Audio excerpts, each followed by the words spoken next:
All right, we're going to solve equations by factoring. Okay, so in this equation, we want to solve for values of x. Okay, what are the positive values of x in this equation?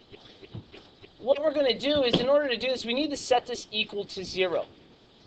So we can decide to either move this to the right side or vice versa. We can move this to the left. But either way, it'll leave a 0 on one side of the equation. So let's move everything to the left. So it says 0 on the right. So we'll be left with 2x plus 3 squared minus 5x plus 3 is equal to 0. So if you guys notice, all of this, because it was positive, when we moved it over, became a negative. So I moved everything to this side. From here, there's two ways we can go about doing this. We can common factor a value out, or we can expand everything to get into standard form, and then from standard form factor. So we're going to split this. Okay, we're going to do this two different ways. The example on the left will expand and simplify first. So 2x plus 3 squared minus 5x plus 3 equals 0. And then the one on the right, I'm going to common factor. Okay, negative 5x plus 3 equals 0. So let's work with the one on the left first. I think it'll be faster if we common factor. But if we expand and simplify, this bracket becomes that bracket times itself. Okay. So because it's squared, we rewrite it twice. And then here we have 5 or negative 5, we need to use distributive property for. So negative 5 times x is negative 5x. And negative 5 times 3 is negative 15. All still equal to 0. Okay. Next, we can FOIL these two brackets, or we can distribute the 2 and then FOIL the bracket. Either order works fine. Okay. So I'm going to FOIL first. So we'll leave the 2 on the outside. X times x is x squared. And I'm going to speed this up for us.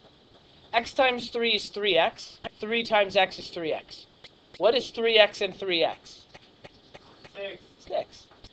So the middle term is 6x. I did the addition in my head. And finally, 3 by 3 is 9. Hopefully we're okay with FOIL by now. We've been doing it for a bit. We need to be relatively strong with that already. We bring down the rest of the numbers. It's still equal to 0. Then we distribute our 2. Okay? We get 2x plus 12x plus 18 minus 5x minus 15. From here, we're going to collect our like terms. So our like terms in this case, 2x squared is the only term like itself. We have, oh, that doesn't really work well. Oh, it does on your notes.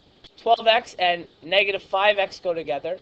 And finally, 18 and negative 15. On your notes, it's all very, very clear. Okay. 2x squared, 12x and negative 5x become what? That's right, positive 7x. And this is positive 18 minus 15. That's right, positive 3 is equal to 0 in this case. Okay, great. This is minus 15. Okay, so we do all that right? Yeah, we did. Good. Okay, from here, we're now in what looks like standard form. Okay. Because it's set equal to 0, we can factor this. And by factoring, we'll be able to find out what x is possibly equal to in this case. Okay.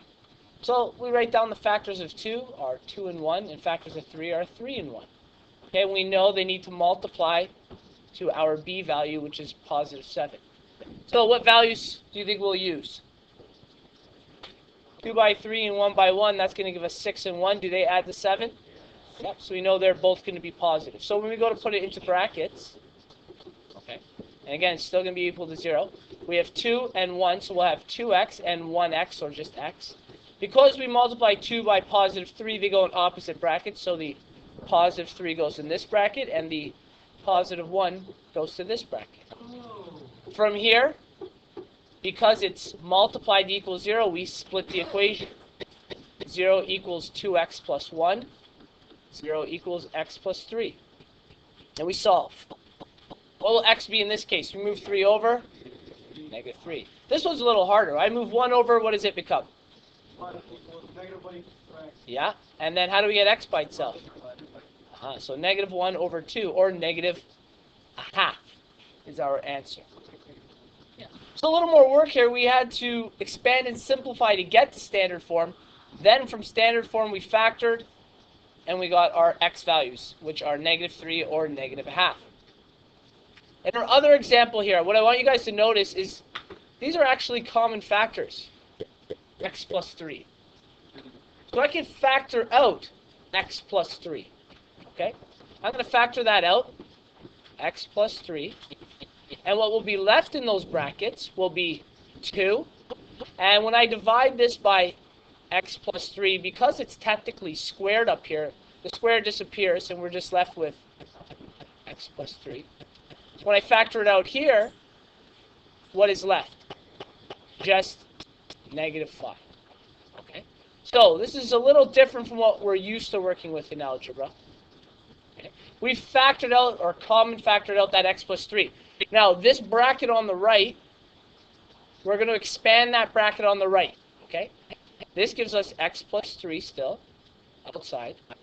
We distribute the 2, so in this bracket, we'll leave it in blue. It would become 2x plus 6 minus 5, all equal to 0. And when I simplify that bracket, what do we get? What are the like terms here? Yeah. So what do they become? So we get 2x plus 1. What does this look like? Look at this. We've skipped all that factoring. Okay, by common factor, we're now at the exact same point. The other question, we did a lot more work to get here. If we're able to notice, we could have common factor. Now, that's not something that's simple to notice, and if you can't notice it, that's fine. The first way, we expanded and simplified. Okay? From here, it's the exact same steps as before. So from here, I don't even need to show you. This turns into this, and it's the exact same work as before. So our answers are -3 and -1/2. Now, with graphing, we know that means these are x-intercepts. But if this was a question, maybe that talks about a company's break-even or something, this means the company would only break even at -1/2 and -3, which really makes no sense. Probably means it's an unprofitable company. Okay, but this is essentially just going through the process of solving for the value of x when we have questions that aren't already set up in standard form.